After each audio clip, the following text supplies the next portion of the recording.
조인섭 변호사의 상담소.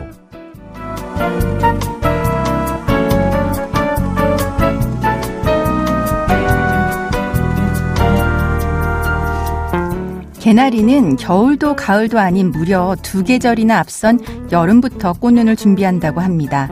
조용히 때를 기다리면서요. 모든 것에는 시기가 있다고 하죠. 꽃눈처럼 단단한 껍데기 속에 소중한 것을 준비해놓고 있다면 만개하는 시기는 언제든 꼭 오지 않을까요? 조인섭 변호사의 상담소, 지금 바로 문을 열겠습니다.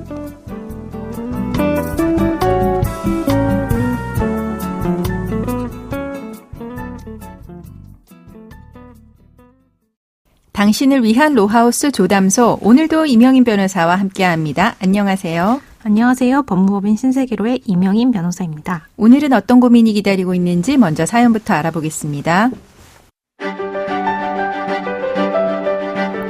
저는 헬스 트레이너입니다. 아내와는 헬스장에서 PT를 진행하다가 만났고 결혼까지 하게 되었습니다. 아내와 연애할 무렵에 저는 헬스장 직원이었고 결혼 후 일이 잘 풀려서 현재 헬스장을 직접 운영하고 있습니다. 헬스장 운영에 아내의 도움이 컸습니다. 목 좋은 장소의 건물을 알려주기도 했고 지역 맘카페에 홍보도 해주었습니다. 운영 초기에는 아침 저녁으로 청소도 도와줬습니다. 문제는 아내가 아이를 낳은 다음에 일어났습니다. 산후 우울증이 생기더니 저에게 짜증을 자주 냈고 또 집착하는 모습을 보이기도 했습니다.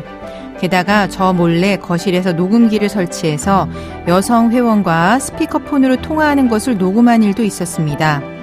이 통화는 PT 시간을 정하는 업무 통화였습니다. 아내는 자기와 연애하기 전에도 그렇게 통화했다면서 믿어주지 않았습니다. 그래도 거기까지는 견딘말 했습니다. 아내는 자기와 친한 이웃들에게 제가 어떤 회원과 바람을 피웠다는 말도 안 되는 이야기를 했습니다. 그걸로도 모자라서 온라인 맘카페에도 올렸고 삽시간에 소문이 퍼졌습니다.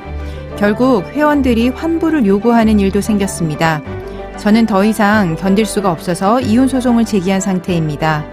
아내는 유책 배우자는 절대로 이혼을 먼저 요구할 수 없다라고 하면서 이혼은 절대 안 된다라고 하는데요. 정말 억울합니다. 저는 어떻게 해야 할까요?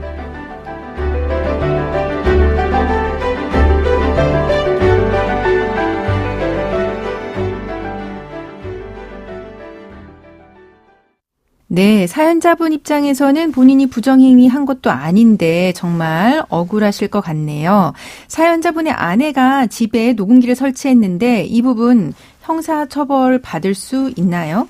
통신비밀보호법, 줄여서 통비법이라고 많이 하는데요. 네. 통비법에서는 누구든지 공개되지 아니한 타인 간의 대화를 녹음 또는 청취하지 못한다 라고 정하고 있습니다. 네. 만약에 이를 위반할 경우 1년 이상 10년 이하의 징역과 5년 이하의 자격 정지에 처하도록 하고 있습니다. 네, 벌금형이 없네요. 예, 맞습니다.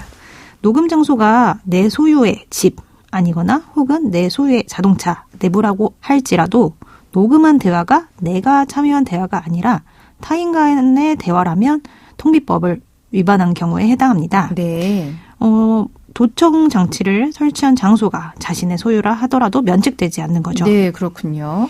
네, 최근에도 이혼 소송 중인 아내의 차량에 녹음기를 몰래 설치해서 아내의 대화를 녹음하여 통비법 위반 혐의로 기소된 사건에서 재판부는 공개되지 않은 타인 간의 사적 대화를 녹음해 범행 경위와 내용, 사생활 및 통신의 비밀과 자유에 대한 보호의 필요성에 비추어 죄질이 가볍지 않다라고 지적하며 남편에게 징역 6개월 그리고 집행유예 1년을 선고했습니다. 네, 그럼 이런 통비법 위반에 대해서 이렇게 징역형 최소 집행유예 이상의 형사처벌을 받는 것 이외에 그런 녹음이 이혼소송에서는 증거로 사용이 가능할까요? 이렇게 통비법을 위반한 증거, 그 사전 동의 없이 녹음한 타인 간의 대화는 위법하게 수집된 증거에 해당하기 때문에 증거로 인정되지 않습니다. 네, 그렇군요.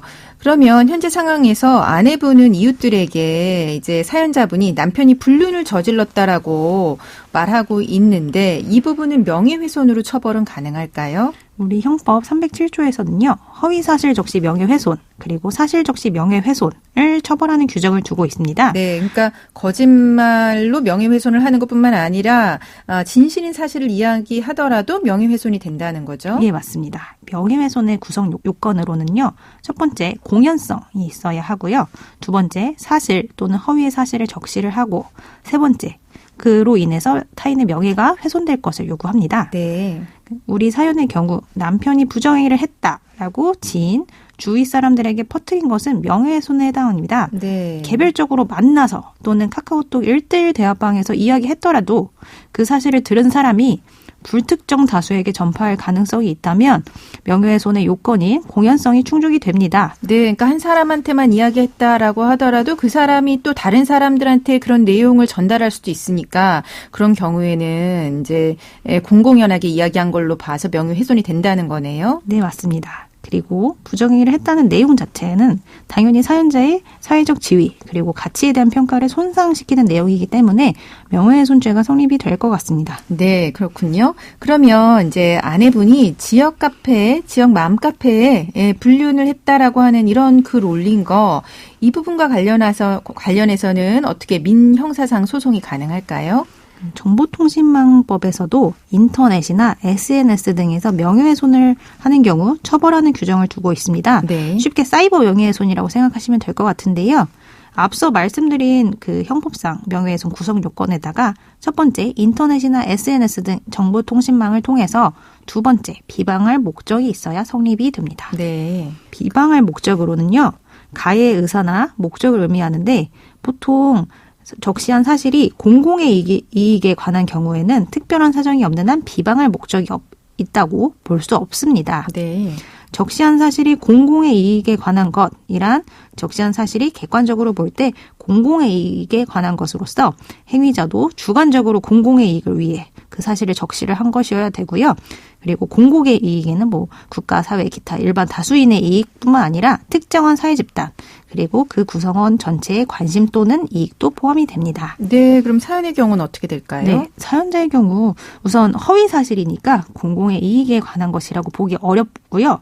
그리고 사실 공인도 아니고 공인이 아닌 사연자의 지극히 개인적인 사생활, 즉 완전히 사적인 영역에 해당하는 그리고 심지어 헬스장의 회원도 아닌 분이 작성한 글이기에 공공의 이익이 있다고 보기 어려울 것 같습니다. 네, 네. 그러면은 그거 이외에 민사상 손해배상 청구 이런 것도 가능할까요? 네, 인터넷 지역 카페에 올라가서 실제로도 환불을 요구하고 있고 그래서 회원이 줄어들고 있고 또한 현재 폐업까지 고려하고 있는 상황이기 때문에 민사상 불법 행위로 인한 손해배상 청구도 가능할 것 같습니다. 네, 그럼 지금까지 상담 내용을 정리해 보자면 공개되지 않은 타인 간의 대화를 녹음 또는 청취할 경우에 통신비밀보호법 위반으로 형사처벌 받을 수 있습니다.